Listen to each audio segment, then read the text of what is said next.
අද පාර්ලිමේන්තුව රැස් වෙච්ච අවස්ථාවේදී විශේෂයෙන්ම අපි රට තුළ මතුවලා තියෙන ආපදා තත්ත්වය පිළිබඳව සාකච්ඡා කරන්නට ප්‍රමාණවත් කාලයක් ඉල්ලුවත් රජය විසින් ඒකපාර්ශ්විකව අද විපක්ෂයට ඒ සඳහා අවස්ථාව ලබා දීම ප්‍රතික්ෂේප කරා. මොකද පහුගිය දින කීපය තිස්සේම ඔවුන්ට හැකියාවක් ලැබුණේ මේ තියෙන තත්වයෙන් රට මුදවා ගැනීම සඳහා අවශ්‍ය සාර්ථක සැලසුම් ටිකක් ක්‍රියාත්මක කරන්න. විශේෂයෙන්ම නොවැම්බර් මාසයේ 12 වෙනිදා තමයි මේ පිළිබඳව ඇලර්ට් එක ඉස්සෙල්ලාම දීලා තිබ්බේ. සාමාන්‍යයෙන් මහා පරිමාණ ජලාශ වලින් කාර්යයන් 3ක් කරනවා.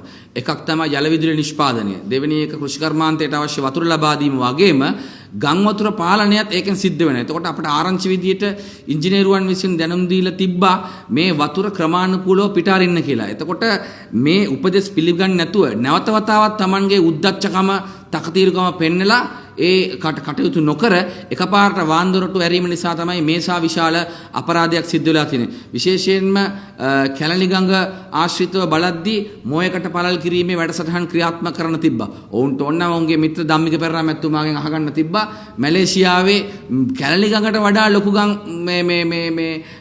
ගංගා 4ක් තියෙනවා. එතකොට මවුත් රිවර් මැනේජ්මන්ට් කියන එක අද ඕන කෙනෙකුට Google එකේ ගහලා බැලුවොත් පේනවා. එතකොට ඒක වැඩ කටයුත්තක්වත් කරන්න නැතුව මහා සිස්ටම් චේන්ජ් කරන්න ආපු කට්ටිය හද්ද අනාගෙන ඉන්නේ.